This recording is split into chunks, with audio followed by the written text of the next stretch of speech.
Hello everyone, অনেক দিন পর আবার একটা ভিডিও বানাচ্ছি। আশা করি আপনারা সকলেই খুব ভালো আছেন। আজ সকাল থেকে এই আকাশের অবস্থাটা দেখুন, পুরো অন্ধকার হয়ে আছে, বৃষ্টিও পড়ে চলেছে ক্রমাগত। পুরো দস্তুর একটা মেঘলা দিন যাকে বলে। আজ ভাবছি বাড়িতে বসে না থেকে বরং একটু ঘুরে আসি। মা এসেছে অনেক দিন পর, আর মামুনিরও হাত ভাঙার পর থেকে বাড়িতে সেই বন্দি দশা, বেচারি কোথাও বেরোতে পায়নি অনেকদিন।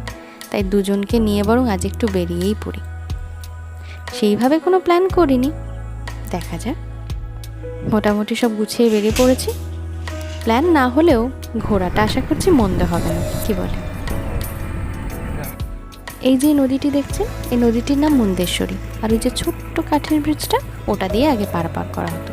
এই মুন্দেশ্বরী নদীটি এই গোটা গ্রামটিকে গোল করে ঘিরে রেখেছে, ঠিক একটা আইল্যান্ডের মতো। এখন এই পাকা ব্রিজটা হয়ে যাওয়াতে খুব সুবিধা হয়েছে। তবে এই গ্রাম থেকে যেদিক দিয়ে বেরোতে যান, নদীটি আপনাকে পার হতে হবে। প্রথমেই চলে গেলাম এই জায়গাটার নাম ঝাউবন। মামুনি আস্তে আস্তে বলছিল এই জায়গাটা নাকি পিকনিকের সময় ভিড়ে গিজগিজ করে। পৌঁছে বুঝলাম কেন করে। এত সুন্দর জায়গাটা দেখুন। মা তো নেমেই চলে গেছে নৌকার কাছটায়। চারিদিকটা ঘুরে দেখলাম, এখানে অনেক ঝাউবন রয়েছে, আর এই সিনিক বিউটিটা ভীষণই সুন্দর। ঘুরতে আসাটা ওয়ার্থ ইট। এই নৌকাটাকে দেখে মনে হচ্ছিল একবার উঠে পড়ি। যাই হোক, এই যাত্রায় সেই ইচ্ছা পূরণ হয়নি। আমার মা এসেই তার মুঠোফোনে মুহূর্তগুলো বন্দি করতে শুরু করেছে, আর উনি পিছনে লাগতে শুরু করেছেন।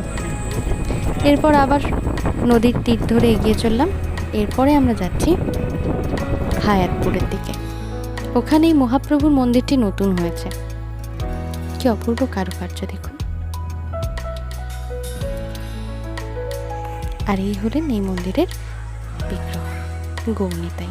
চলুন একটু কাছ থেকে দেখাই। মন্দিরটি দোতলা। উপর থেকে নিচে তাকিয়ে দেখি বাচ্চাগুলো নিজের মনে খেলা করছে, বেশ ভালো লাগছিল। আর এই মন্দিরের একটা স্পেশালিটি হচ্ছে, এই মন্দিরের প্রাচীর জুড়ে ভিতরের দিকটায় বিভিন্ন পৌরাণিক গল্প ছোট ছোট করে ছবির মাধ্যমে প্রকাশ করা, যেগুলো সময় নিয়ে দেখেছি, খুব ভালো লাগলো। তারপরে আবার চললাম অন্যদিকে। এই জায়গাটা দেখুন, মনে হচ্ছে যেন কেউ কার্পেট বিছিয়ে দিয়েছে।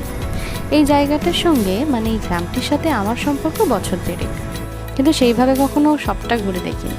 আর এখানে আসার পরে বিয়ে হয়ে যখন প্রথম এলাম, দুটি মন্দিরে প্রণাম করে তবে শ্বশুরবাড়িতে পা দিয়েছিলাম। এটি তার মধ্যে একটি, কালী মন্দির।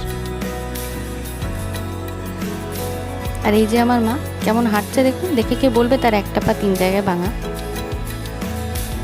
এই যে হলো মায়ের মূর্তি। মায়ের মূর্তিটি এখানে উগ্ররূপেই পূজিত হয়। মাকে দর্শন করে এবার আমরা অন্যদিকে রওনা দেব। মামুনির পড়ে গিয়ে ডান হাতটা আর রিবকেজ ফ্র্যাকচার হয়ে গেছে, বেচারি খুব কষ্ট পাচ্ছে। এই ভাঙাচোরা দুজনকে নিয়ে আপাতত আমার সংসার বেশ ভালোই চলছে। আর এই হলো মন্দিরের আটচালা, বিশাল বড়। মন্দিরের যে কোনো অনুষ্ঠানে এই জায়গাটা পুরো ভর্তি হয়ে থাকে লোকজনে। এটি হলো সেই দ্বিতীয় মন্দির। এটি একটি শিব মন্দির, যেখানে আমি প্রণাম করে তারপরে বাড়িতে ঢুকেছিলাম। ধাঁচটা খানিকটা সে পুরোনো দিনের বাংলার মন্দিরের মতো। আস্তে আস্তে কেমন সন্ধে হয়ে আসছে দেখুন, দিনের আলো মরে আসছে, আর হঠাৎ করেই যেন ঝুপ করে অন্ধকার নেমে গেল।